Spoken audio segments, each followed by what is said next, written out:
Maintenant que nous comprenons mieux ces mécanismes, comment pouvons-nous faire pour prévenir les réactions de peurs irrationnelles dans une enquête paranormale?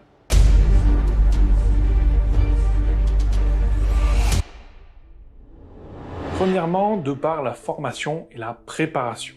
Avant de vous lancer dans une enquête paranormale, il est essentiel que votre équipe soit correctement formée et préparée mentalement. Cela signifie que tous les membres doivent comprendre les bases de la psychologie humaine en conditions extrêmes et savoir comment cela peut influencer leur perception. Une formation adéquate peut contribuer à préparer mentalement l'équipe pour les environnements inquiétants qu'elle va affronter. Nous pouvons aussi travailler, si vous le souhaitez, sur la connaissance du lieu. Bien sûr, il y a des enquêteurs qui préfèrent, comme nous, ne pas savoir l'histoire, mais vous pouvez, avant de vous rendre sur le site de l'enquête, faire des recherches approfondies sur le lieu pour éviter les surprises. Vous comprendrez donc son histoire, sa topographie et les conditions environnementales qui peuvent influencer vos observations. Plus vous en savez sur le lieu, moins vous serez susceptible d'être pris au dépourvu par des éléments inattendus. Autre point sur lequel on peut jouer, les équipements de surveillance. Utilisez des équipements de surveillance scientifiques pour collecter des données objectives. Cela peut inclure des caméras, des dictaphones, des détecteurs de champs électromagnétiques et tout le matériel que vous voulez. L'objectif est de capturer des preuves tangibles qui peuvent être analysées après l'enquête. Assurez-vous que tout votre équipement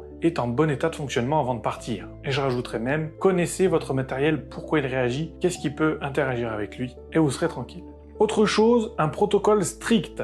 Établissez des protocoles stricts pour la collecte de données. Cela doit inclure des règles sur la manière de réagir au phénomène, de noter les observations et de gérer l'équipement. Les protocoles garantissent que chaque membre de l'équipe sait ce qu'il doit faire pendant l'enquête et comment traiter les données collectées de manière cohérente. Faites aussi une évaluation critique. Encouragez une évaluation critique des observations et des expériences. Si quelque chose d'inexplicable se produit, examinez toutes les explications rationnelles avant de parler de phénomène paranormal. Souvent, il y a des explications rationnelles pour des phénomènes qui semblent étranges à première vue. Essayez le plus possible de former une équipe équilibrée. Composez votre équipe avec diverses compétences, y compris des sceptiques. Avoir des membres de l'équipe qui remettent en question les conclusions hâtives de certains qui sont plus croyants et apportent un regard critique peut être extrêmement précieux. Cela maintient un équilibre précieux entre la passion et une évaluation objective.